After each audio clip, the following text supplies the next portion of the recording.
Marcos, tudo bem? Está escutando, Marcos? Marcos? Acho que o Marcos não está escutando ainda. Acho que não foi aberto.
Bom dia a todos. Todos nos escutam bem?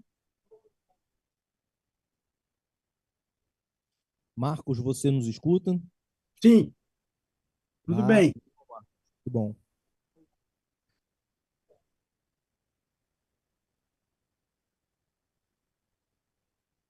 E aí, Marcos, tudo bem? Tudo bem, Carlos? Tudo bem. Tudo pronto aí? Lá fora. Eu estou vendo alguém aí, é o Jairo, não? Não, é o Fabiano que está aqui. Não, que está em pé ali. Não, é o Alex Faria. Might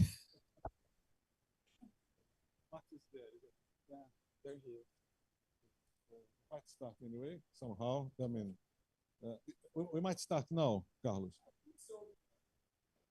Given the time and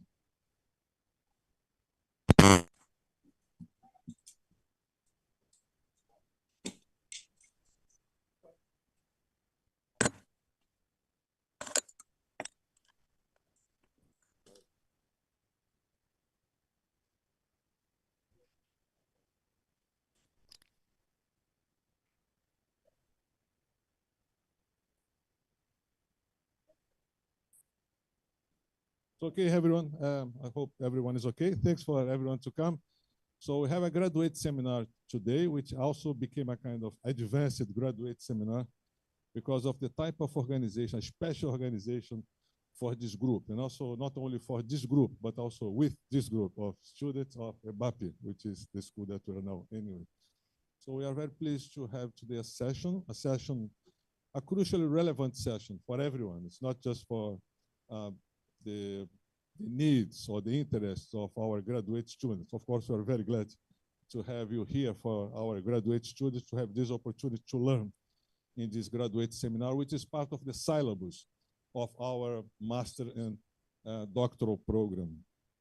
But also, I think we understand that it's a public interest. I think that this seminar is one opportunity for us to also get into the public arena. And it's a privilege for us to have this opportunity with you, Professor Kurt Weiland from the University of Texas, to create this possibility, which is a kind of innovation led by Professor Carlos Pereira, of connecting our graduate seminar with the public sphere and to speak for the public, which is an amazing contribution for our school.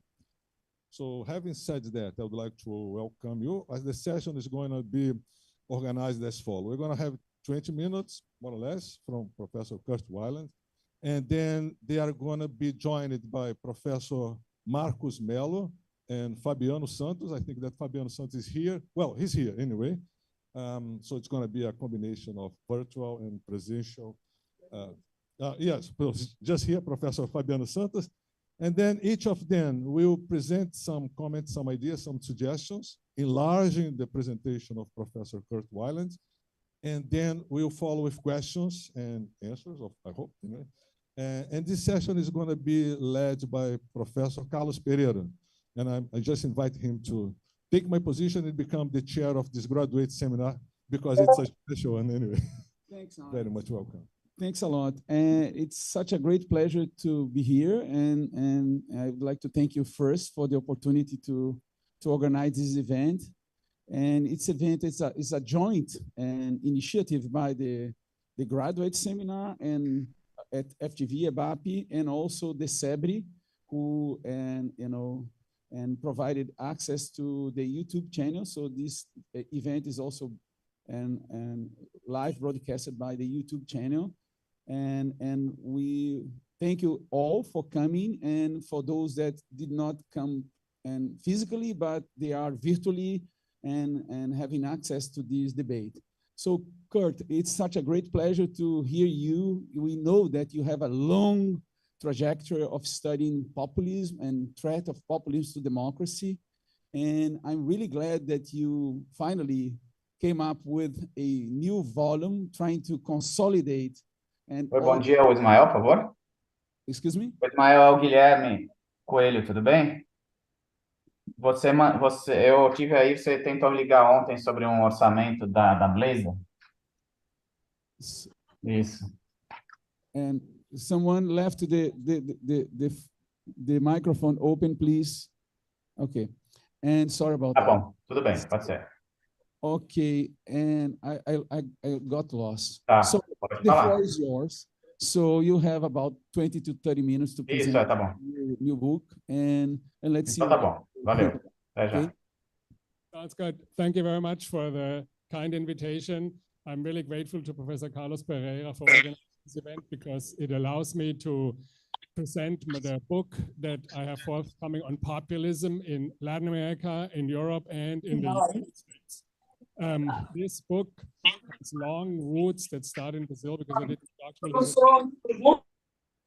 did my doctoral dissertation in Brazil, and my first article was about the rise and fall of President Collor. So then I thought, after doing work on populism here and there, I finally would pull it together into a book. I'm going to talk in English, se vocês depois quiserem fazer perguntas em português. O sotaque alemão é tão ruim em o meu português como o meu inglês, então tanto faz e com muito prazer respondo em português. So, what motivates this book? The fear that has gripped people during this global wave of populism, especially the election of Trump. Whoa, Americans were shocked that somebody like Trump would get elected in their own country. And you see the outpouring of books and comments that essentially had a lot of alarm. You must have seen the Levitsky and Zieblatt book, Black Cover, How Democracy Dies, and you have like cold sweat going down your spine. So I was like, okay, let's take a look at this. Now, I fully agree that populism is a problem for democracy, that it poses a threat to democracy inherently. I define populism in a political strategic approach as personalistic, usually charismatic leadership that is sustained by quasi-direct, immediate, unmediated, usually unorganized, not institutionalized linkages to a broad, amorphous, heterogeneous mass of followers. So if you use this definition, you immediately see that there is tension, that there is a problem for democracy that arises from populism. Because these leaders are big and personalistic and domineering. They don't want to be constrained by institutional checks and balances. They want to have latitude. They want to have power. And so they always run up against the liberal institutions. Then they base their power on this unmediated, unorganized support to a mass of followers. That's not a very solid base. So for that reason, they try to intensify that linkage by depicting themselves as the saviors of the people against dangerous enemies. Because if there's dangerous enemies out there, then the people have to go around the populist leader, be protected by the populist leader, and that strengthens that otherwise feeble, weak linkage. And so I agree with the recent concern. Populism is a problem. Populism poses a threat to democracy. But what I did is I looked at 40 cases of populist governments, of populist leaders in power to see how big is this threat actually? And if you do that, you see it's not as big as people think. When you look at the Levitsky and Zieblatt book, for example, who do they look at? Fujimori, whoa, he did it. Chavez, whoa. Orban, whoa. Erdogan, whoa. They look at cases where democracy or did they not? So that's what I did. And so what you see is this. We can all remember the emblematic cases where populists destroy democracy. Fujimori, whoa. Chavez, whoa. But we don't remember many of the cases where populist leaders failed. Who remembers Bucaram? Who remembers Gutierrez? Who remembers Collor? Who remembers Castillo? Who remembers in Eastern Europe, Mejia? Who remembers Janša and whatever? They're forgotten. And so the fact that we remember the destruction cases, I think skews our assessment. And if you look at the whole range of cases in Latin America and Europe, you see, I looked at 40 cases, and only in 7 of those did populism actually really move to competitive authoritarianism, did really destroy democracy. Many populist leaders fail. Populism is a high-risk strategy. Many fail, but they are forgotten, okay? So that's the first thing. Populism is a problem, but it's not nearly as big a problem as people have kind of suggested, insinuated, depicted. Now, when you see that not all populist leaders destroy democracy, the immediate question is, under what conditions do they get away with it? And under what conditions do they not? So that's where I developed a theory that in many ways follows from that initial definition, because when you think of it, the initial definition highlights that populism revolves around personalistic leadership. So if you have strong institutions, they constrain these personalistic leaders and they can't do very much. They are hedged in. But when you have some kind of institutional weakness, there they have more latitude and they can get away with power concentration and the undermining of democracy. So one crucial condition for the populist destruction of democracy is some kind of institutional weakness. But even that isn't sufficient, that's not enough. In addition, you also need a special conjunctural opportunity for populist leaders to boost their mass support, their main base of power, to boost their mass support to unusually high levels. Think of the most recent case of populist destruction of democracy, that's Bukele in El Salvador. He has 85–90% popularity. Who resists somebody who has such overwhelming popularity? But many populist leaders don't achieve that. And so there are conditions under which populist leaders can get such massive support. And that is the second condition. And so what I'm arguing in this book and trying to demonstrate by looking at these 40 cases, only in the coincidence of those two conditions, some type of institutional weakness, some type of unusual conjunctural opportunity, that populism actually destroys democracy. Institutional weakness. There are several types. In Eastern Europe, you have parliamentary systems. Parliamentary systems are naturally limited separation of powers, especially open to institutional change that creates a danger, a risk. So one, I'm not going to talk about this because I want to focus on Latin America, but one of the unexpected findings of my book is many political scientists think that presidentialism is a big problem for democracy and parliamentarism is good. Not necessarily. In the politics of populism, parliamentarism is as open and weak as some types of presidentialism aside. We can talk about that later, but just. So, am I talking too fast? Too close to? Get closer. So yeah. Okay, so you have this echo here. If you want to hear me twice, even better. So, good. So, the two types of institutional weakness that are important in Latin America are first, Latin America has presidential systems of government. So formally speaking, they have a strict separation of powers. Presidents are constrained, formally speaking, but in many Latin American countries, the rules on the books are not firmly kind of complied with, and presidents have ways of arrogating power, of doing things that they're not necessarily supposed to, but they kind of get away with impunity. So I call that para-legal change. It's not fully illegal, it's not really legal, it's kind of in that gray zone.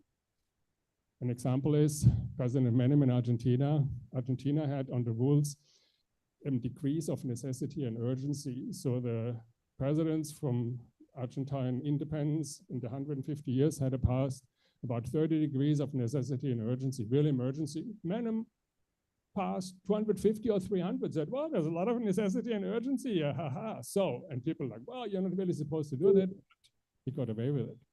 That's the example of kind of paralegal change. And so Latin American presidential systems, many of them, not all, are open and susceptible and vulnerable to that paralegal change. You see, a personalistic leader can use that to concentrate power. But since it's paralegal, it's conflictual, there's friction, people push back, they say, oh, man, you're not supposed to do it. So presidents can kind of move a little, but they cannot, in that way, on their own, destroy democracy based on that. Okay? There are, however, so that's one form, kind of middling level of institutional strength, openness to paralegal change. There are, however, in Latin America, situations where political systems are especially weak, have been battered by problems and crises. Think of Ecuador in the 1990s and early 2000s. There were two evictions of presidents on strange, not very constitutional grounds, declaration of mental incompetence without any real evidence, and there was a coup in between. So 3 big-time presidential crises that really left Ecuadorian democracy already in high instability. Think of Venezuela, 1992, 2 coup attempts. The subsequent year, very politicized, controversial impeachment of a president. Venezuelan democracy was already in high instability. So that's the real sort of high degree of institutional weakness. So Latin America, paralegal change, many cases, high instability, a few cases. Now, what we see is institutional weakness is a necessary condition for the populist destruction of democracy, but it is not sufficient. Many countries with high instability, so like Peru under Castillo, high instability, all kinds of presidential evictions, trouble, whatever, Peruvian democracy survived. So what you see is, even though you have a high degree of institutional weakness, you still need another condition to coincide for a populist president to undermine, destroy strength of democracy. And that is that they have to have an unusual conjunctural opportunity to boost their mass support to overwhelming levels.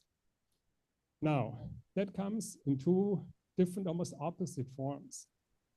The more intuitive one is the huge windfalls that oil exporting countries got from the global commodities boom.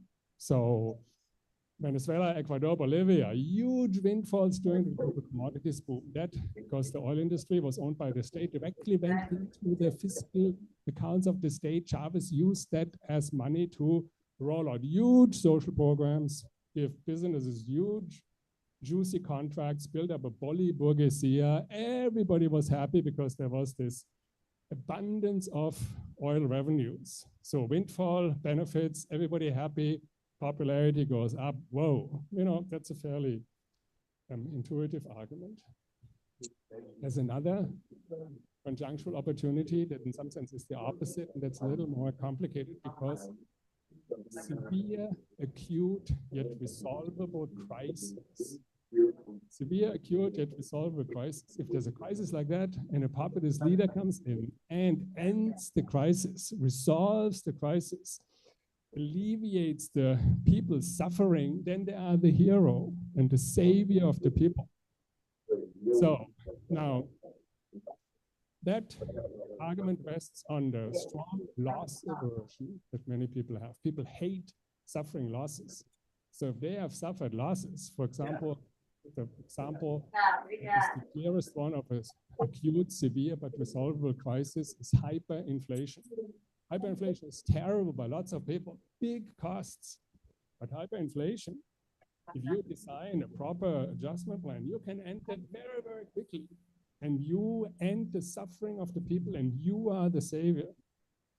And you get huge support because people, based on a loss aversion, they hate losses, they like it when somebody ends them. Now, so my argument is then that populism only destroys democracy if there's some type of institutional weakness and some type of special conjunctional opportunity. Either you change over these acute, severe, yet resolvable crises. You see, it's a very structural argument. Very structural argument. Given conditions, institutions, conjunctural, exogenous opportunities. Agency does matter, especially in the crisis. Because you're going to have a big crisis. If you end up not resolving it, you're not the savior of the people, you're a loser and you are out.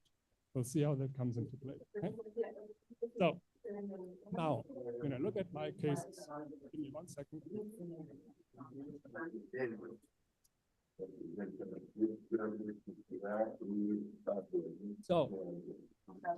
So when you look at the cases that I looked at, 40 cases from Latin America and Eastern Europe, you see that they align in 3 specific paths, 3 specific combinations. We don't have to worry about the European combination. In Latin America, what you have is, you have the cases of Chavez, Morales, and Correa and Ecuador, where you had high instability and you had the hydrocarbon windfall. And that combination, high instability, hydrocarbon windfall, they have a tottering, battered political system. They come in, immediately call for a constituent assembly, boosted by the revenues of the global commodities boom. They have big support, they concentrate power, and they strangle democracy. We can talk about that later. None of the Brazilian cases fits that, but I'll be very happy to talk about that. What is more relevant for the Brazilian case is the other path.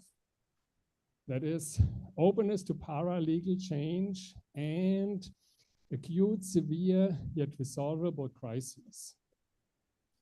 And that is a path where, interestingly, only an exceptional constellation allows for the populist strangulation of democracy. Think of the case that we all have in mind, Fujimori. When Fujimori came to office, Peruvian democracy wasn't all that weak. Alan Garcia had done a terrible job before, and Peruvian democracy, he could serve out his term, he handed over to Fujimori. Openness to paralegal change, not high instability. So, for Fujimori to have the capacity to overthrow democracy, what happened is the exceptional coincidence of 2 severe, acute, and resolvable crises.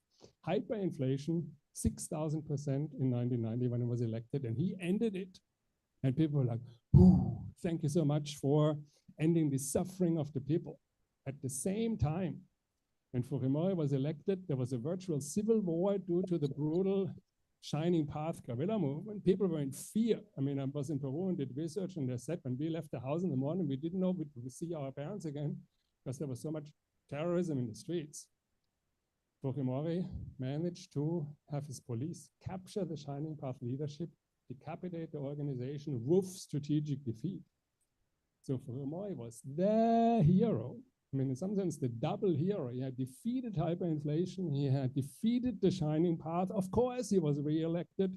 When he made his self-coup, 80 to 82% of the population said, yeah, Fujimori, go. He had huge support. So now you see that is a very unusual condition. To some extent, that's what benefited Bukele in El Salvador, because he had high crime and he has managed with his crackdown, also with negotiations to bring it down. And he had the COVID pandemic, which he unusually used for his own benefit. So that's kind of a somewhat similar case. But Fujimori is in many ways the most emblematic case. Acute, severe, yet resolvable crisis, but it takes 2 of them, 2. And you can see that in what I do in the book. So I have empirical chapters on the,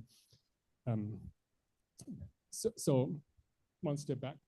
These are the neoliberal populists of the 1980s and 1990s. And so I have an empirical chapter 3, where Fujimori, he had the conditions, he destroyed democracy.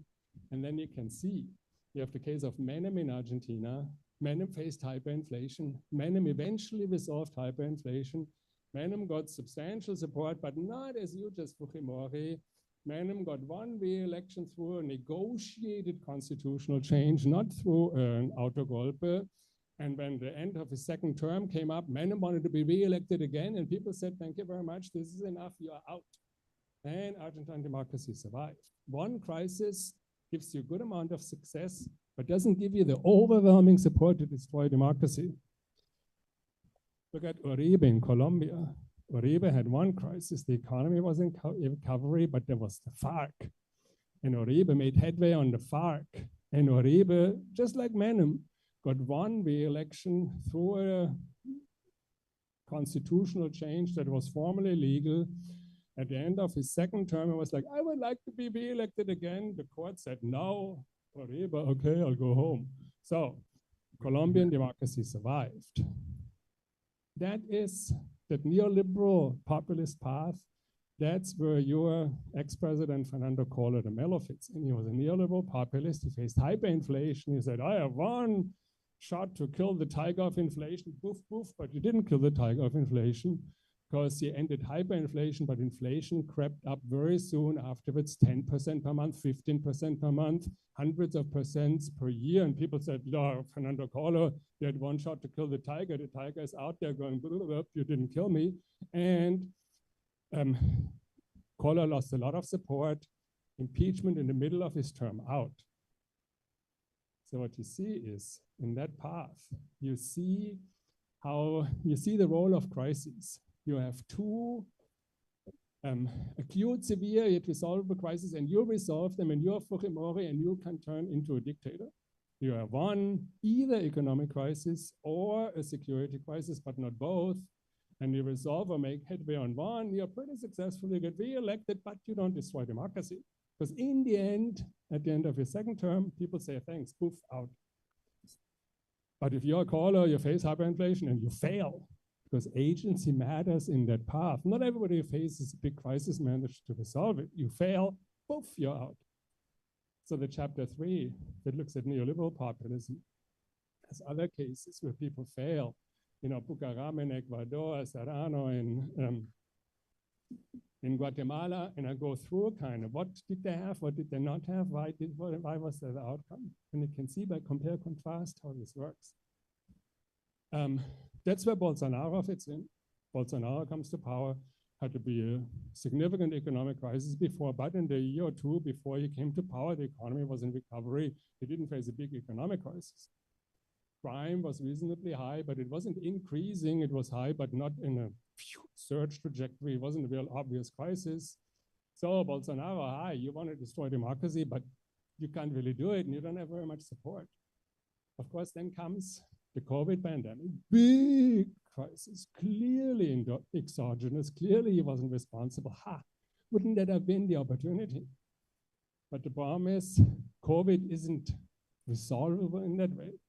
You have hyperinflation, you have an adjustment plan, ended the population, woof, thank you so much, you're a savior of the fatherland.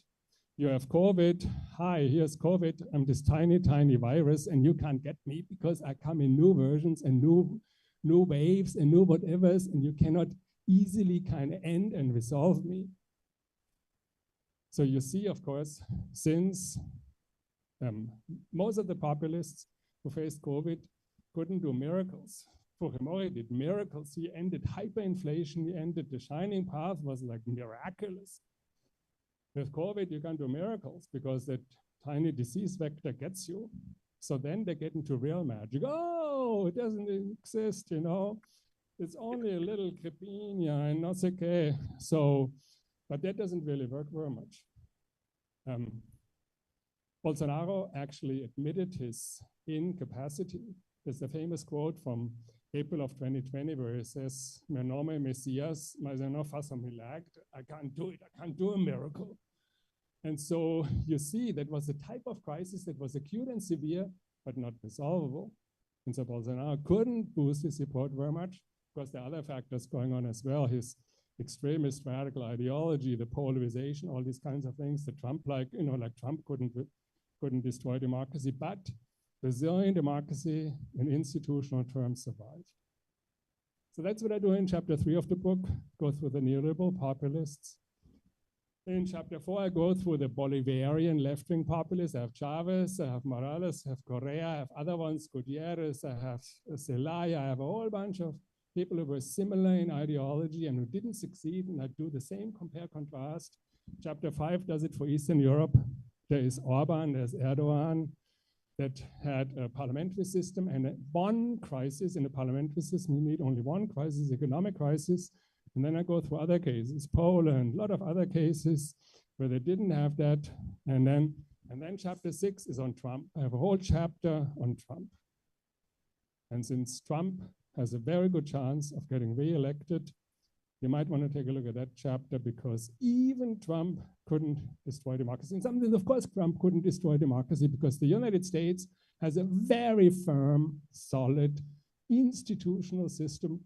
And the United States, as a developed country, is subject neither to huge crises nor to huge windfalls. And so Trump, hi, you have none of the conditions for destroying democracy. So even if you get re-elected, forget it. Play golf and don't even try. That is essentially the provocative argument that I'm making in this book, based on a lot of research, a lot of cases, but I'm also kind of trying to push things a little because there's so much pessimism, so much alarm out there that I thought, hey, why not, provide a more optimistic. Thank you very much. Thank you, Kurt. Thanks for the presentation. Thanks a lot. So, Marcos, why don't you react to the Kurt's presentation in the next 10 minutes and providing your feedback and understanding about his new book. Okay, let me start by thanking you and your colleagues and our colleagues at CEBRI, your colleagues at FGV for organizing this event. I'm particularly flattered by the invitation, and I'm very happy to do this because I think Professor Weiland's new book is a much needed addition to the literature on populism. There's a new wave of scholarship that emphasizes how the methodological weaknesses of this shared consensus, I would dare to say, that democracy was under great threat and everywhere and so on. One comes from people who emphasize the problems associated with how you measure democracy and so on. So what I have in mind is recent contributions by Little and Ming and Brownlee and Miao and so on, who challenged this consensus. But we don't have a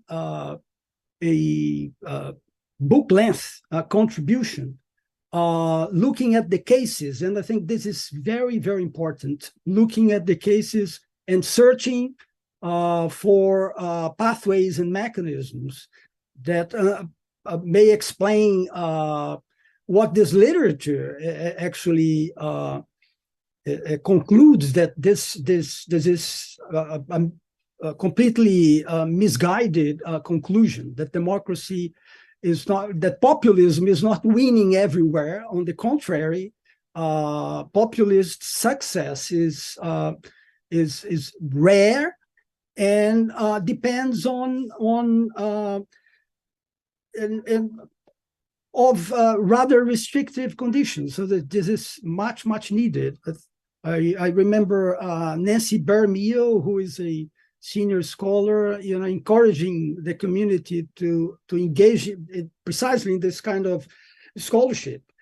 So I think this is very, very important contribution. And in a way, Carlos and I, we have co-authored pieces and in our collaboration over the years, since even before the election of Bolsonaro, was after Ziblatt and Levitsky and Libatsky's publication, we engaged in strong criticism of several problems in their conclusions and so on, and the selection problems associated with drawing conclusions by looking at people, at countries as diverse as Nicaragua and the US in a single piece, which is, I think, outrageous.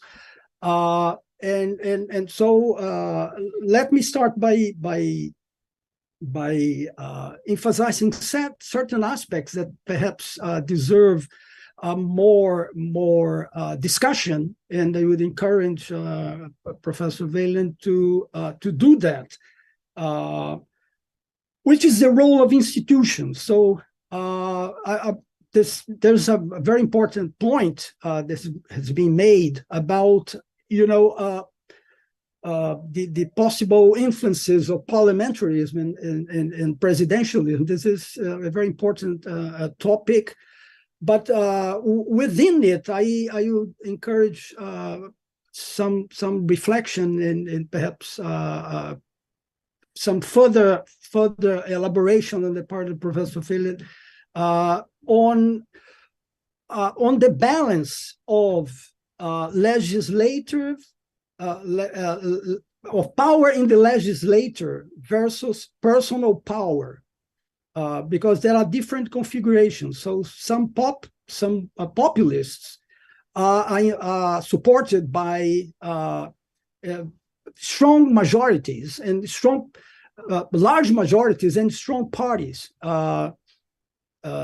Orban or Trump and many others in Latin America, Chavez, for example, but they were weak or very weak, as the case of Bolsonaro.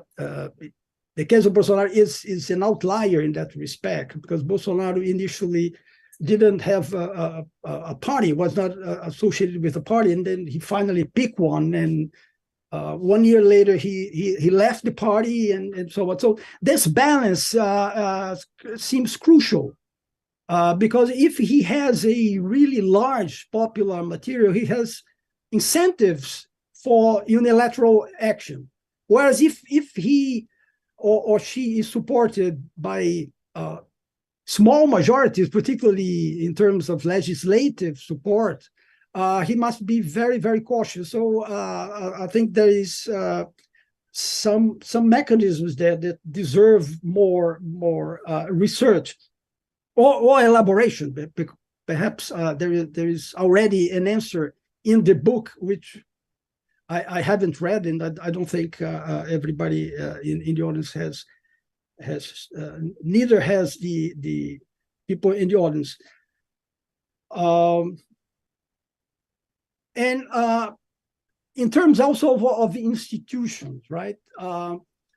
I see reference to Colombia's Supreme Court. In Brazil, the Supreme Court imposed a very significant series of defeats on Bolsonaro, right? Bolsonaro is really a weak, strong man, right? If we consider the number of defeats in the Supreme Court, defeats in the legislature, he was the president with the lowest success rate over the last almost 40 years of democratization. Also, he was the one who managed to convert our medidas provisórias, our provisional measures, into law. Also, he had the lowest rate of conversion. He faced numerous vetoes. When he called, for example, for the impeachment of Supreme Court officers, ministers, justices, that was shelved by the president of the Senate. During the COVID, also, his initiatives were blocked by the Supreme Court. And so he was really a strong man. So the judicial branch was the courts, higher courts, have been very important in the Brazilian case. So I wonder what the experience of other countries tell us, other than Colombia, for example, because that is really important. And also Congress as a veto gate. And the last institution that we also, in our research, we focus is the audit court, the TCU, the Tribunal de Contas da União, right? Under Bolsonaro, it investigated the presidency 10 times more than in the previous governments.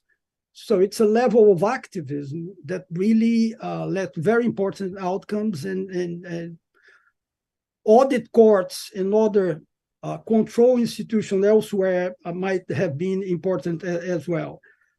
And the last point that I didn't see much reference to is the role of institutional legacies, right? In terms of institutional stability, for example, the turnover of justices in the last century, recent research by Aníbal Pérez Linhan has shown that Brazil is second only to the US in the Americas.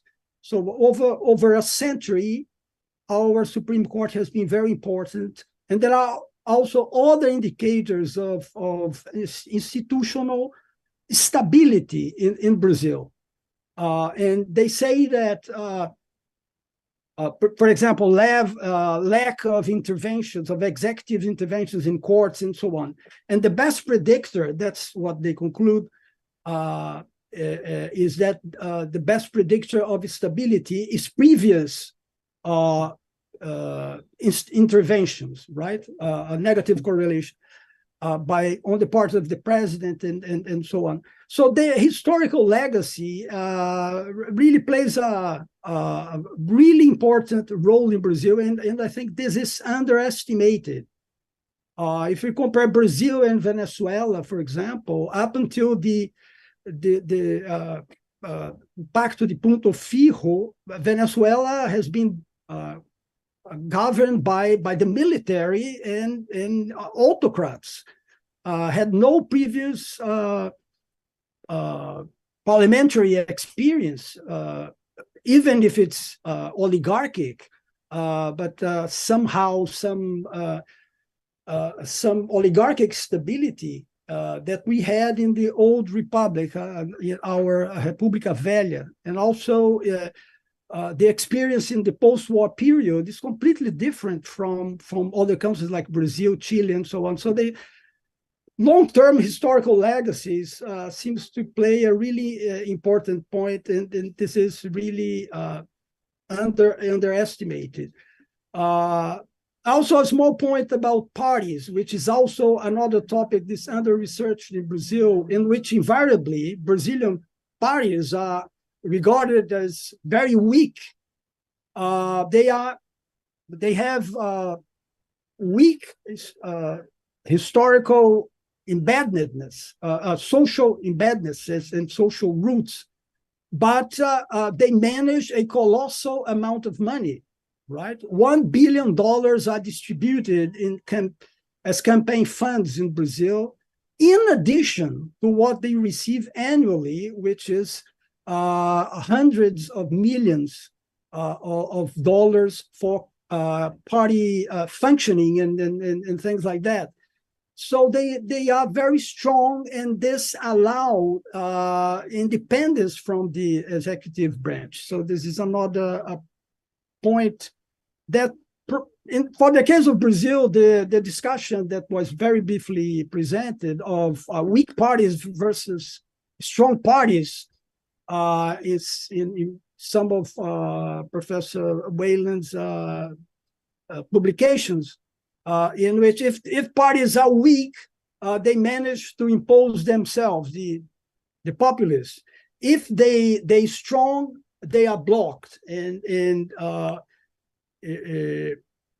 so that there is this problem of applying this framework to Brazil.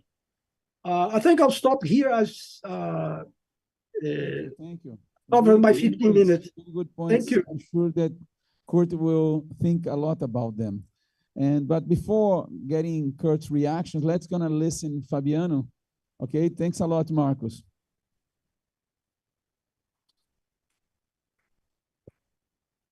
Thank you very much, Carlos. It's a pleasure to be here. It's a pleasure to see Kurt again, to be here at the EBAPE, and especially to read and comment this new piece from Kurt.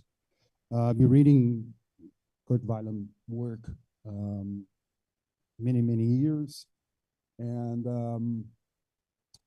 I have a special relationship with this work about types of left government in Latin America, which is a very good line of research. And now we have this new project, which is very interesting and very promising in terms of its contribution in the literature about this very important topic on populism. So I'm going to make a very brief comment. I read the prospectus, and I'm looking forward to have the whole piece. First of all, I think there are two important, very important contributions here. The first one, I think, is this idea that different paths are leading to different results in terms of what happened with democracy. So this idea, it's a really new way to look at the phenomena. So the question, it's very well designed. What are the conditions which led to result A versus result non-A? Okay, so I think it's a very important way to put the question. And I think you're right in terms of different results and this democratic rupture. It's a rare event. Okay. The second point had to do with the government system topic, the system of government, and the possible faults of parliamentarism, and the potential virtues of presidentialism. I think it's also an original way of thinking about the populism, and I think it's a very good line of reasoning. I will raise some topics for your reflection, and possibly will be interesting to think about. The first one is related to the concept of populism. As a scholar devoted to the study of populism, are you not concerned about with the topic of unifying the concept of populism? I think that you are working with a specific definition of populism, which is not necessarily corresponding to, for instance, Cristóbal Rovira definition of populism. I think it's a very important task that you guys, scholars on populism, have to face, to give us a unified concept of populism. This is one topic. Another topic has to do with the possible, you identified two necessary conditions for this democratic rupture, but you didn't give us sufficient conditions, necessary and sufficient conditions. What would you think about the sufficient conditions would be? And about these two conditions, one especially concerned me, and this has to do with this institutional variable and a possible endogeneity problem here. Don't you think that populist leaders can, ao longo do tempo, over time, work in order to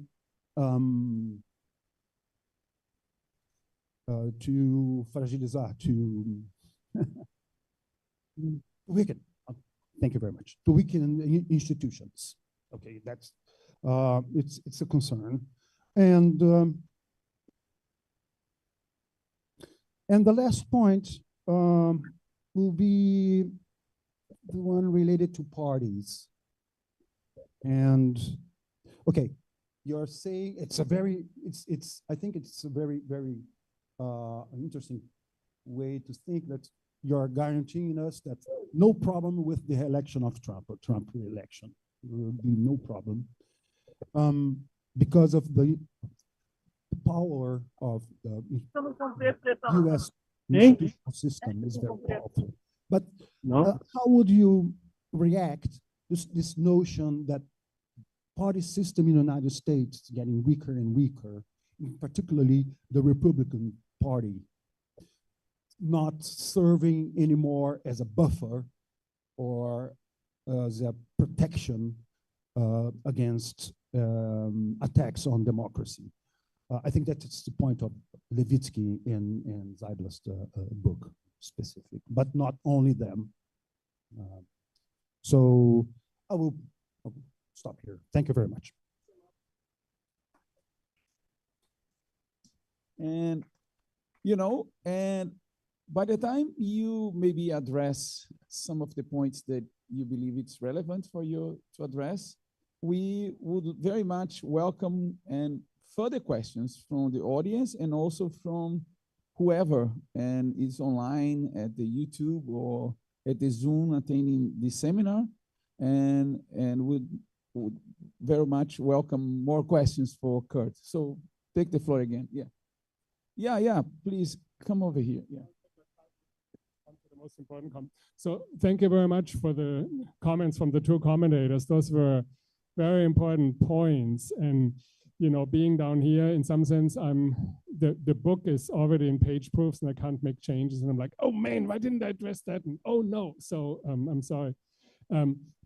Now, so on Marcus's point, what you see is this: I'm looking at 40 cases and I'm trying, in some sense, to come up with a bare bones, very parsimonious, very clear-cut argument of drilling it down to the fundamental conditions. And so unfortunately, that doesn't do justice to all the nuances of all the different cases. I'm essentially trying to really sort of classify, and you see, in some sense, the logic by which I'm doing it is this Reagan initial binary qualitative comparative analysis, 0, 1. And so, in the case studies, then I do more justice to the nuances, but in the basic explanation, I'm trying to drill it down to the fundamental points: institutional weakness, conjunctural opportunity. So now, one of the important points that Marcus made was about the role of populist support in the legislature, and that is not really a very important factor, because when you look at when a populist is elected, what is their support in the legislature? Fujimori had very weak support in the legislature. Chavez had only about a third of the legislature when he was elected was Chavez supporters. Correa and Ecuador didn't have any parliamentary delegation because he wanted to close Congress right away. And so especially the Bolivarians just used constitutional reform, closed the existing legislature, and engineered a new election that gave them a majority. So the condition under which they take power, whether they have a legislative majority or not, is really not a very important factor because it's too malleable.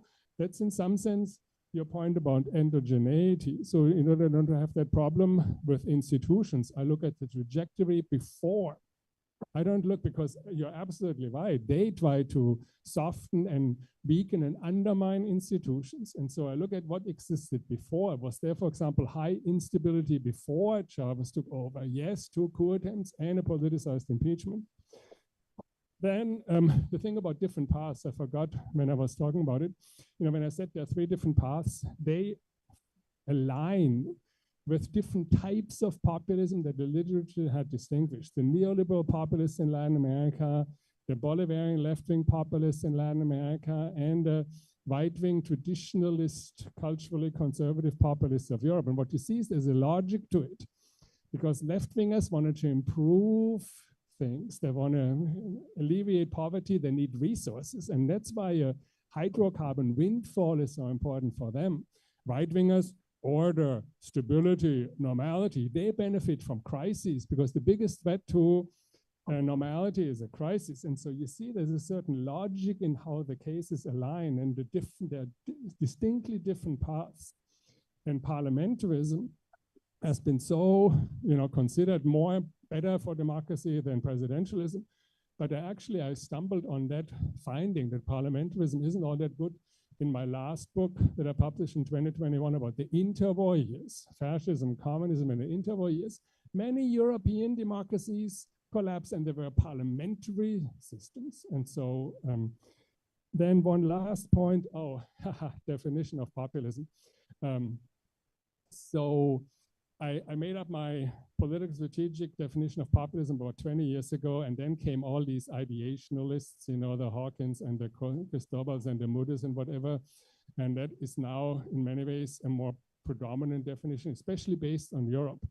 But part of the purpose of this book is to demonstrate that a political strategic definition is much better and gives you much more purchase in understanding populism's impact on democracy. The ideational definition defines populism as essentially a discourse that pits the pure people against the corrupt elite. And what it doesn't have at all is the leader. Where is the leader? It depicts populism as we're kind of a bottom-up, initial pechista, base democratic thing, the people against the elite. That's not what populism is. The people don't act. I mean, the people immediately delegate their power to the leader. And what is crucial in populism is the leader, and it's the leaders that undermine democracy, not the people. And what you see is my explanation, institutional weakness, special conjunctural opportunity, is derived in some sense from the definition. Personalistic leadership, so institutions are a hindrance, and therefore institutional weakness is an opportunity, and plebiscitarian mass support. And so therefore, when you boost that support, that is a huge benefit. And so, and I emphasize that in conclusion, one of the purposes of that book is to say, look, you should all buy into my political strategic definition of populism. Forget about that ideational thing that's just discourse, and discourse is blah, blah. And we know that populists produce a lot of blah, blah. We have to look at what populists do, how they act, and how populist leaders act, because they are the main actors in populism, not the people. Populism goes around and says, oh, we empower the people. Hugo Chavez, I empower the people. Nonsense. He didn't empower the people. He empowered himself. And he used these participatory institutions to engineer plebiscitarian acclamation. Hugo Chavez made every important decision in Venezuela. The people made none. And so, that is what the political strategic definition revolves around. And so, I think that people should, I think that is more analytically beneficial, more interesting, gives you more ideas and insights than focusing on discourse, because discourse is vague and fluid and blah, blah, and doesn't really indicate what populists actually do. So, thanks.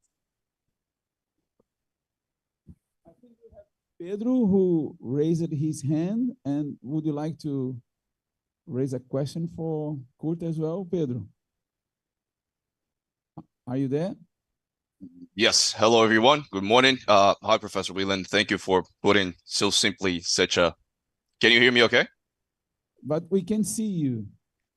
Yeah, sorry. I'm at my desktop. I don't have a webcam here, so I apologize for the rudeness of that. So thank you, Professor Wieland, for so eloquently simplifying such a hard concept to grasp under so many different fields. If I may, slightly off topic in terms of like a forward-looking question that I have for you on perhaps lies more on the democratic resilience side than the populist aspect itself. To reach the question, I would like just to point out three contexts in which I'm, considering this question to you in terms of in recent elections, as we have seen a considerable growth in terms of mass disinformation in the electoral runs. We have also been seeing, which I'm not even convinced that might have to do with democratic undermining, but a rising nationalism more on the economic side in terms, well, if we look at the US trying to decouple from China, the European Union in terms of like trying to decouple from Russia. And alongside that, we have also seen a wave of new populist leaders, or perhaps not a wave, but that has become more common ground.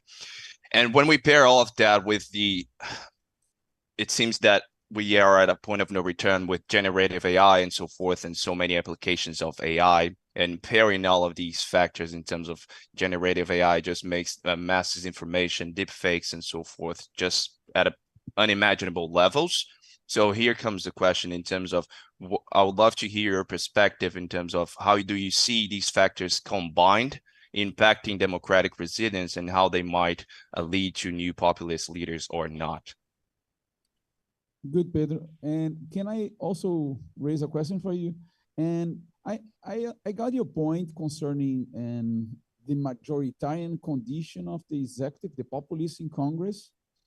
But do you believe that multi-partyism plays a role not only in concerning the capacity of the president, the populist president, to build majority or not, but in the society? So when you have, a very fragmented party system in which many different interests in the society and would create problems of coordination for these populists to put forward one agenda to weakening democracy.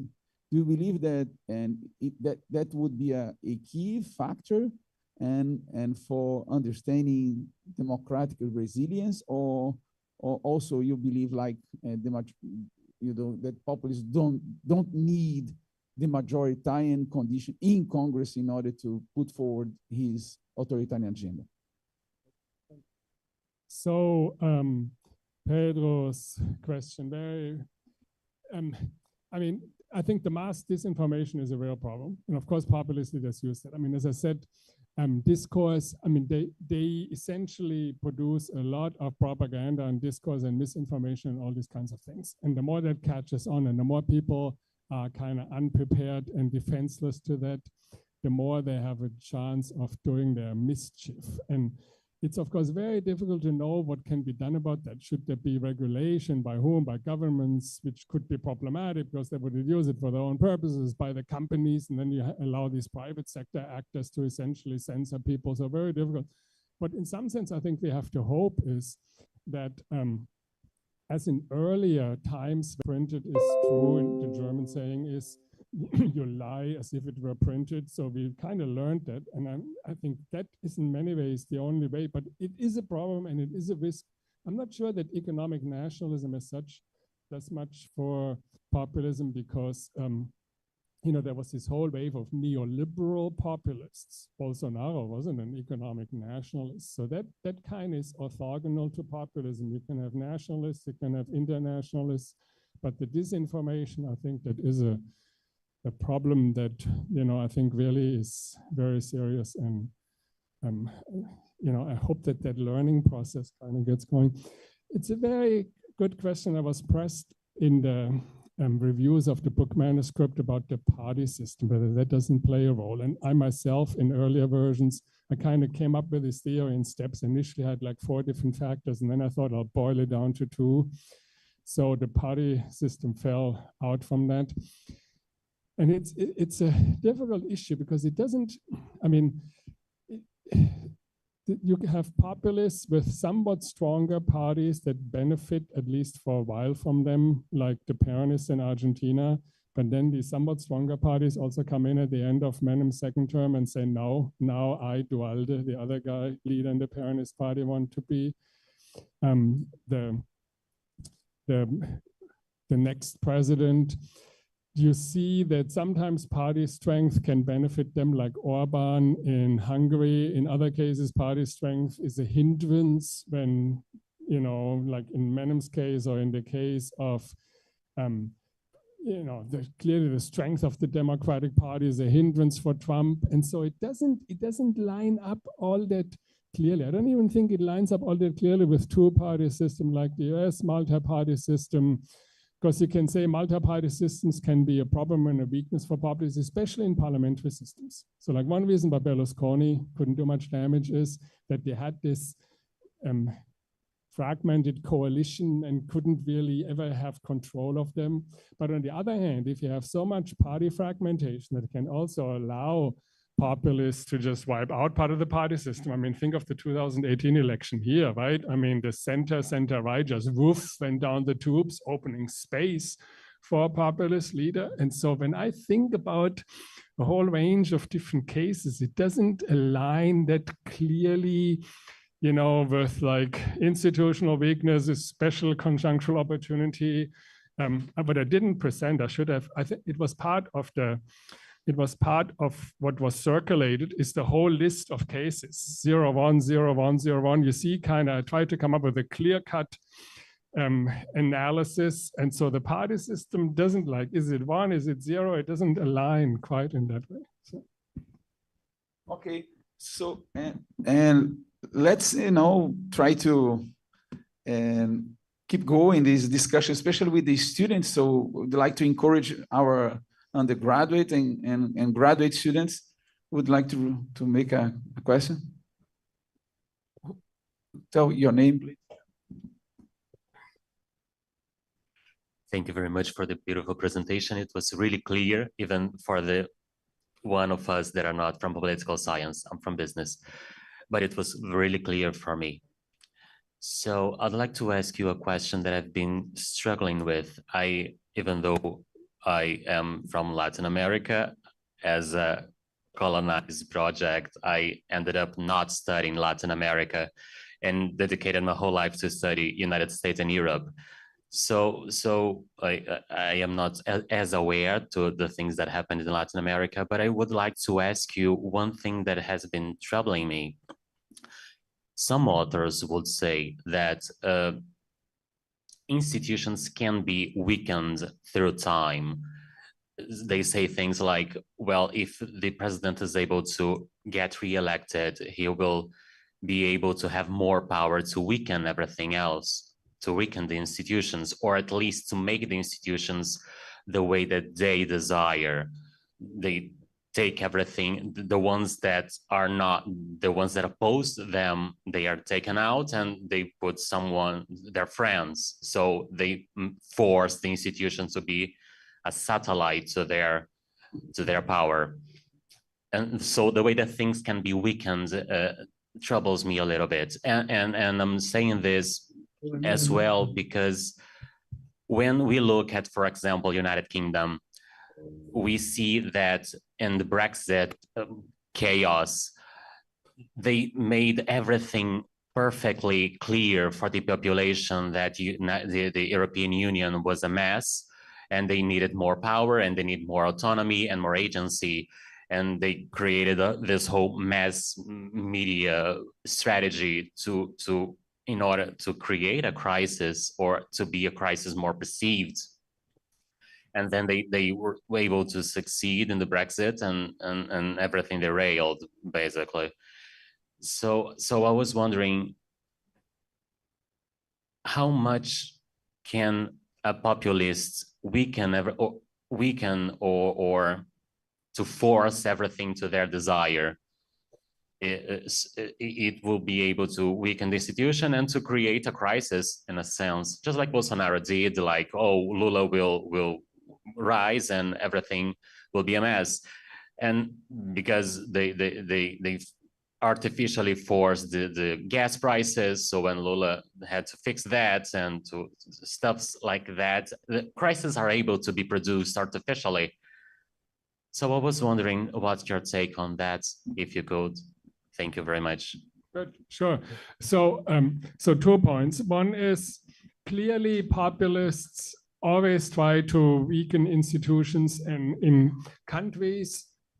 So, and the success they have depends to a good extent on the pre-existing institutional strength of the system. So what you see is this: in the cases where there is paralegal changes possible, they can take a step here and a step there. You know, they can use their appointment powers to appoint judges that are closer to them, like López Obrador has done in Mexico.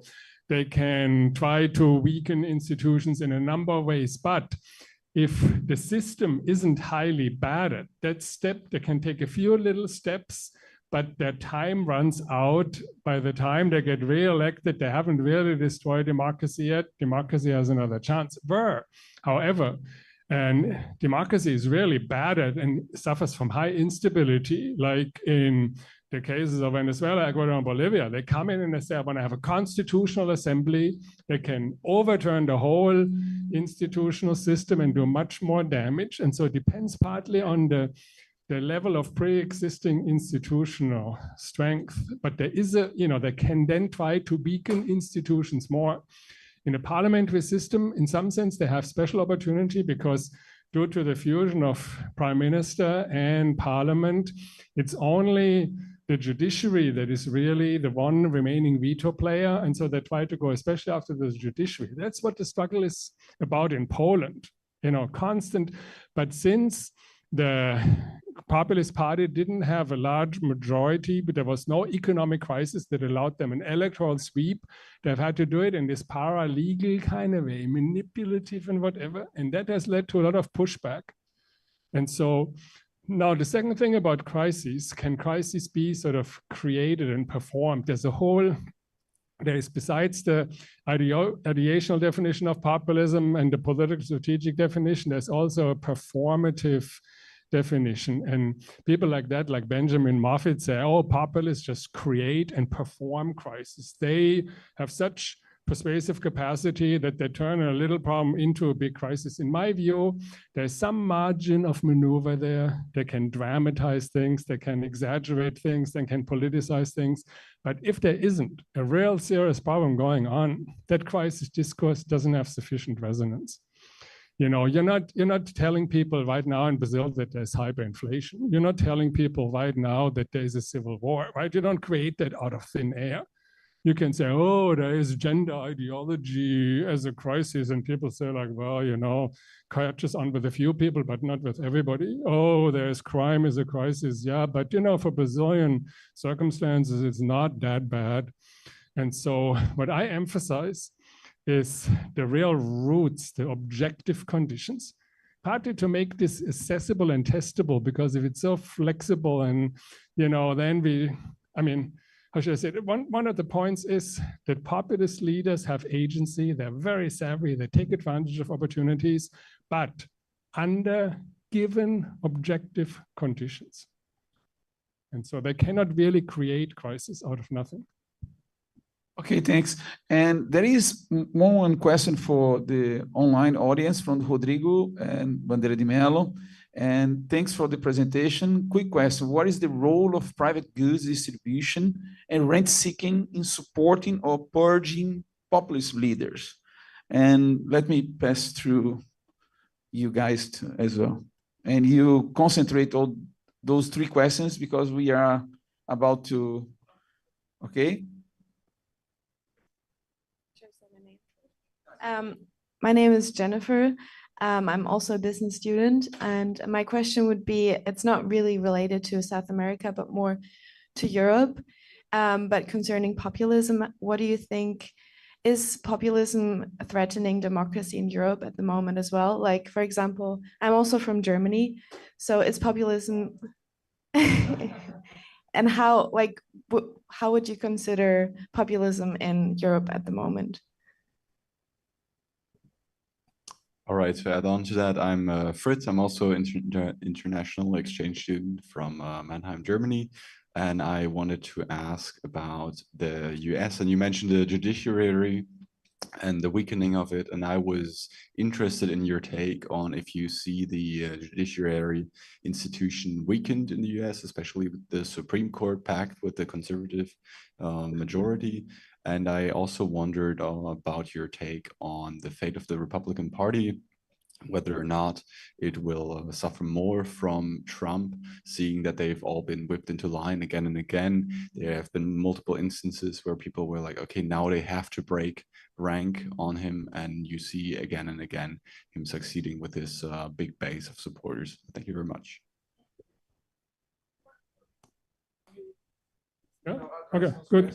So the question from Rodrigo about the distribution of private goods. I mean, that's clearly what populists try to use, right? So since populists know that they have comparatively, how should I say, feeble support that can rise, but can also fall, they try in some sense to stabilize it, usually not by organization building, because that would hem them in, but more through distribution of goodies. I mean, when you think of it, that in some sense was Hugo Chavez with his Misiones, just tons of goodies to tons of people, you know, Bolsonaro, Auxilio, Brazil. So they try to do these kinds of things.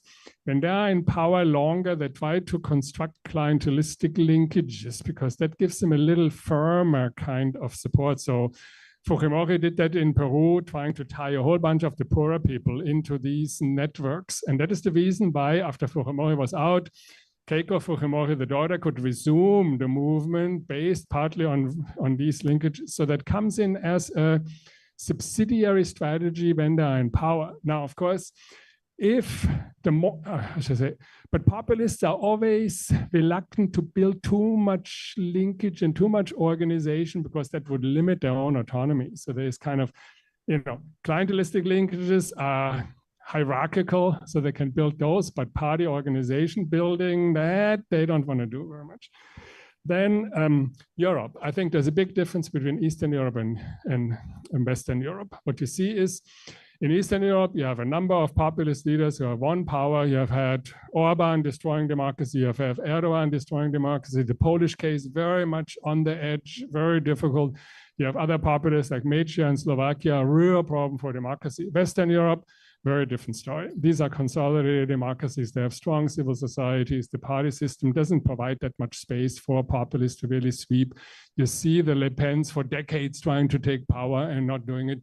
Berlusconi in Italy, you know, was in power, but it actually, Cristobal Rovira Caltras did an analysis of that case. Democracy actually improved while he was in power, because one thing is, one argument that I make, partly to be provocative, especially in the US case, is populists do a lot of damage to democracy, but also by the damage that they do, they also provoke a counter mobilization. People say, not that, we are going to vote, we are going to be candidates, we are going to protest, we are going to come out and do that. So you see in the United States, for example, that electoral participation in the US, most clearly in the 2018 midterm elections, was way higher than it had been. In 2018, it was higher than 100 years before, because people say, no, not that. So Western Europe, you know, like the AfD is a bunch of really right-wingers like this Hooker guy and a bunch of cranks and protest voters. And I don't think that is a serious threat to German democracy. The United States, I mean, there are clear signs of, you know, deterioration of democracy and of potential trouble. And so, you know, I'm trying to allow Americans to sleep well and not eat too many tranquilizers by saying that even the re-election of Trump would not destroy democracy, but there is trouble. Now, the judiciary, of course, I mean, they, in some sense similar to Brazil, there was clearly the democratically appointed judges were happy to go after Trump, and they were activists and almost tried to find pretexts to close down Trump's initiatives. And in the US, I frankly don't understand how that works. You have this strange kind of venue shopping. You know, you can take your case to whatever. And so if you take your case to Democratic judges, yeah, in the end, the Supreme Court can overturn it, but it takes a long, long, long time. And The Supreme Court, yes, they have a Trump-appointed majority, but these people are serious judges. They're not politicized hacks. So even they, I think, you know, would have protect like the rule of law, basic rules of democracy. The party, the Republican Party, is a bomb. I mean, it has really been a hostile takeover of the Republican Party. But what you see interesting there is the 2022 midterm election. There were a whole bunch of Trumpian election deniers that were running for offices that would have had direct control over the electoral counting in the next election in Arizona, in Nevada, in whatever. They all lost. Everyone lost, because even from the Republican electorate, there were enough 3, 5, 7% of Republicans who said, look, not that. We are Republicans and we might even like Trump, but we are not going to have some destroyer of democracy, some weird election denier, run the next election, create a constitutional crisis. What you see is in 2022, the United States, a bipartisan initiative passed. It's called like the Electoral Count Act reform, because there was that opening when that Trump tried to take advantage of with Pence in the electoral counting of the whatever. There was some kind of weird opening that potentially could have been a problem. The Republicans and the Democrats came together in a bipartisan initiative, closed that loophole. And so you see the Republicans, a lot of the mass base is Trumpian and right-wing and whatever. A whole bunch of the more kind of the people in politically responsible positions, either they didn't get elected or those that are elected say, look, we like Trump, we want to push the envelope a little bit, but we're not going to allow this guy to really do serious damage to American democracy. So, in that sense, I think that there is a problem, there is a risk. Populism is a problem. Populism does create risks, but in the end, many democracies survive. The United States, when you think the United States has survived 230, 240 years of trouble, civil wars, slavery, world wars, Great Depressions, and whatever. I think it was Marcos asked about institutional legacies. If you had to put a bet on one country where democracy would survive to the day of last judgment, it would be the United States, right? So. A quick one. I have time. I'll go to the day of last judgment here. I'm sorry. No, go ahead. Just curiosity. When you try to simplify, you said not take into account all the aspects of political life. How did you consider federalism? Because veto gates are huge in federal countries. Natalia, nice question. Thank you for the presentation. Just following on what you said about institutional legacy, did you put that first, that variable in the analysis? Because when we're talking here, you mentioned the Western European countries and United States are consolidated, so they democracy, so they wouldn't be vulnerable to populists, probably.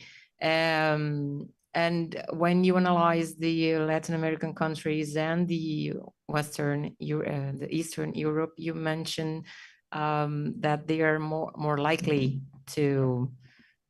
You know what I mean? Yes. No. Did absolutely. You get it? The idea. So I was wondering if these variable couldn't be included in the analysis as well. Not institutional legacy as such, but what you see is this in that table that I circulated. I have institutional weakness on one side where I score countries. So Western Europe, the United States gets 0, 0, 0. There is not very much openness to paralegal change. There is not high instability in principle parliamentarism, but there is consolidation. So I do it by essentially saying, you see it in the case of the US. Institutional weakness, 0, non-existent. Germany, 0, France, 0, England, 0. So the thing about federalism is very interesting. It's part, it doesn't directly cut that way because, for example, Venezuela was a recently federalized country with elected governors, and Chavez, whoa, overthrow democracy. Brazil, I think it clearly played a role. Now, the thing is this, I wrote this book, I didn't include federalism, but that's what you have students for. So one of my PhD students is doing a dissertation about the role of federalism in populism. He's looking at Bolsonaro, López Obrador, Bukele, and trying to see to what extent that plays a role. Because, you know, once again, if you go into the more specifics of the cases, clearly in the Brazilian case, it played a role that, for example, you know, how you face problems and crises, Bolsonaro, crime. But Bukele, crime, Bukele, this is a unitary state. Bukele is in charge of the police. He orders a crackdown and he can lock up everybody. Bolsonaro, crime, but he's not in charge of the police because the state governments are, and Bolsonaro can liberalize gun laws or whatever, but he can't do a huge crackdown. And he can't do, because this is Latin America under the eye of the US, you can't do a dirty war like Duterte either. So Bolsonaro, crime, crime, crime, crime, yes, but what exactly do you do? And what exactly did you accomplish on the front? Federalism in the Brazilian case played a significant role. And so this is one of these factors that kind of in my sort of broad brush thing gets folded into institutional strength, institutional weakness. And so you see, so I'm more kind of a case-oriented person. I'm very much attuned to the nuances of different cases, but in contemporary political science, if you paint a pastel picture with the nuances, people go to sleep. You have to be stark.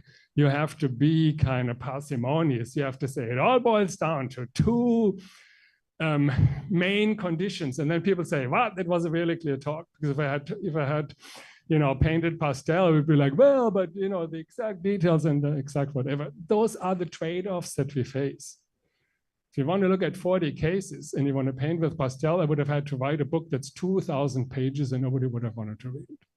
But if I boil it down, it's like 300 pages. And if I'm lucky, people will buy it and people will read it. So. Thanks, Kurt. Thanks a lot. It was a great seminar. A provocation? Yes, go ahead, Marcus. No, it's just to say it all boils down to institutional legacy in a way. Because, I mean, why would you expect democracy to thrive in a country where it never was? Like Hungary, Poland, or Eastern Europe, or Nicaragua, or... and, I mean, in your framework, the other key variables have to do with the conjuncture, right? How institutional legacy creates opportunity. No, so the conjuncture creates opportunity, if I recollect it well. But I mean, even the conjuncture is related endogenously to institutional weakness. Because, I mean, why is it that Venezuela had weak institutions, or Ecuador or Bolivia? Because they had mineral wealth, right? So mineral wealth affected throughout the 20th century the development of democracy and led to weak institutions. And that never happened in other countries which had no such endowment. So no. The major driver is actually institutional weakness. Okay, so whether you call it institutional legacy has an impact on institutional weakness, and it kind of gets part of that sort of mega variable. So, but of course, institutional weakness isn't on its own sufficient. You can have a weak state, like in Venezuela. If you don't have the windfall, you're a loser. You don't get anywhere. The windfall was largely exogenous. It was because China entered the global market, and that's why you have a global commodities boom, and Chavez in a weak state gets this manna from heaven that suddenly appears and that bails him out. And so you see the Peruvian system with Pedro Castillo was battered and weak. There had been, I don't know how many impeachments and evictions of presidents and trouble before, and Castillo takes power and he doesn't have a huge windfall and boof, he's out. And so institutional weakness in and of itself is not sufficient. And institutional weakness, I mean, when you think Eastern Europe, all these countries are new democracies after the fall of communism, but Hungary fell, Turkey, which is actually not post-communist, fell, but Poland so far not. Slovakia had a very autocratic populist Meccia in the 1980s, in the 1990s, and it didn't destroy democracy. You have variation among, you know, relatively weak institutional systems. And to explain that variation, you need to see that in Hungary, there was a big economic crisis that gave Orban a super majority because the opposition was destroyed. Poland was doing economically well. Mr. Kaczynski didn't have a super majority and is pushing and shoving and getting a lot of pushback. And so institutions are not on their own the thing that matters.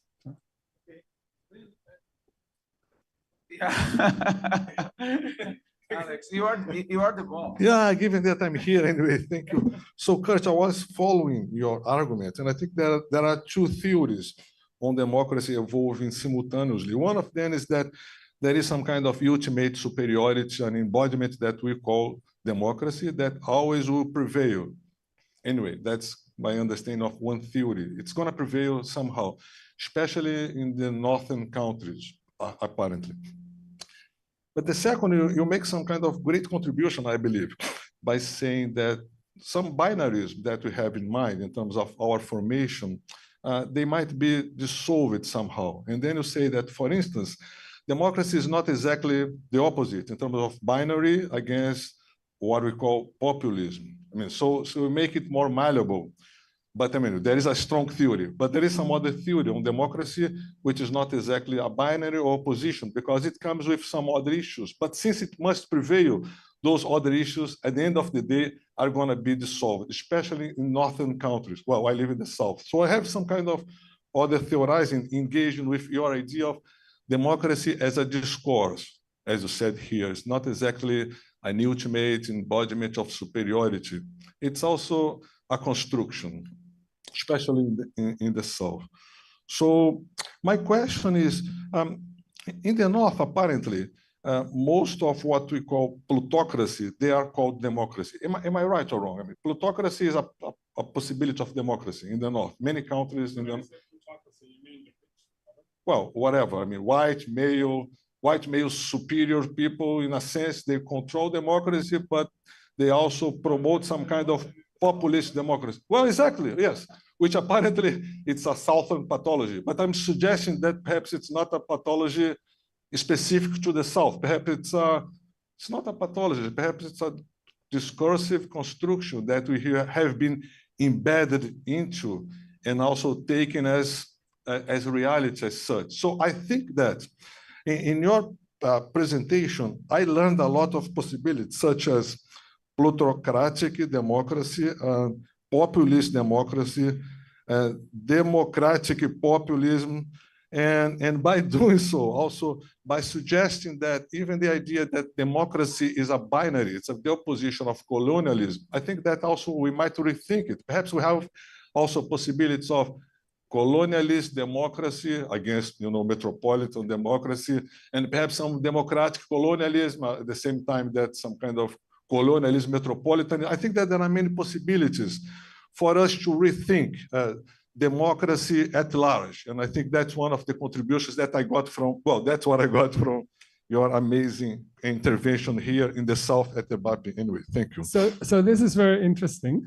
First, let me talk about the northern democracies, because so far I emphasized institutional strength, right? The other thing is, of course, northern democracies are not very, like the United States, are not very subject to these exceptional conjunctural conditions, right? I mean, they are diversified, affluent economies. They have resources for compensatory measures. So even when a big crisis hits like COVID, I mean, in the United States, people got better off during COVID because of all the compensation payments. They're also not subject to huge windfalls. I mean, you might have a boom in one sector, but the economy is so diversified. So you see, like in my scoring of the US, it's 0, 0, 0, 0, 0, 0, 0, and therefore 0 on destruction of democracy. It's not only institution.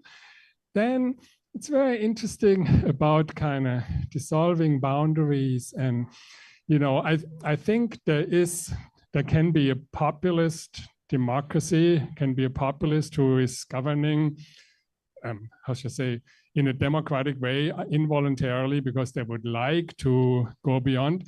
I don't think there's democratic populism. I mean, I think populism is inherently expansive, problematic, tension-filled with democracy.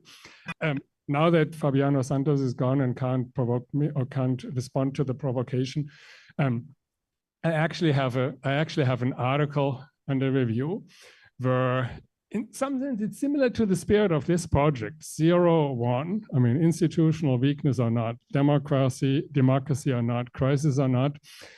I'm talking about the recent tendency for people to overuse and soften the use of dramatic concepts. So like fascism, you know, when populism came up, people said, oh, Trump is kind of a fascist and Bolsonaro is kind of a fascist. And the impeachment of Dilma Rousseff was a coup. And I say, no, it was not. And Trump is not a fascist, because we have a definition of fascism as ultra-violent, ultra-extreme, highly ideological, totalitarianism. And Trump and Bolsonaro were a lot of bad things. They probably were authoritarian, they probably were all, but they were not fascists. And we have to insist on the boundary and the clear definition. And Dilma Rousseff's impeachment was not a coup because it followed constitutional procedures. The pedaladas fiscales were not just a technical thing, it was essentially to fool voters and to deceive voters in order to get reelected in a tight context. And so I'm saying, in a lot of other cases where the concept of coup has been used, so to provoke, you know, I think we need to return to a clear, strict usage of dramatic terms. I think it's a product of partly the crisis of democracy that we professors think we need to get out of the ivory tower and speak to a broader public. It's our responsibility. How do you attract an audience in the broader public? If you say, oh, the impeachment of Dilma Rousseff was kind of, you know, politicized and problematic, people are like, oh, yeah. And if you say Dilma Rousseff, that was a coup, whoa, I have to read that thing. And so that's especially reinforced by social media. Everybody can speak to the public. How do you get an audience? You need to use dramatic language. And I think that has led to a tendency for political scientists to overuse dramatic language, even in their academic work. And I write this article to say, no, let's not do that. You know, January 8 in Brazil was not a coup. It was destructive vandalism. They had no project of power. They had no chance of taking power. The military and the police weren't involved. You can call it whatever you want, a rebellion, vandalism, destruction, whatever. It was not a coup attempt. We need to use concepts strictly and clearly. You know, we as scholars have a responsibility to inform the public. There's a lot of bad stuff going on, but only some of that is a fascist. Maybe Björn Höcke is a fascist. The AfD is not a fascist party. You know, Dilma Rousseff was not a coup. Evo Morales in 2019 was not a coup. It was a citizen revolt that booted out the guy because he couldn't stop wanting to be reelected under all conditions. And people finally had it. So to end with a provocation. That's the idea. Né? Actually, I would like to thank you a lot. So let's gonna give a bunch of applause for Kurt. Also thank Marcos Melo from Recife, who had an amazing participation as well. Fabiano Santos, who unfortunately had to leave earlier. He had some other commitments. And the students, the audience, thanks for FGV and CEBRI for organizing this event. Thanks. See you next time.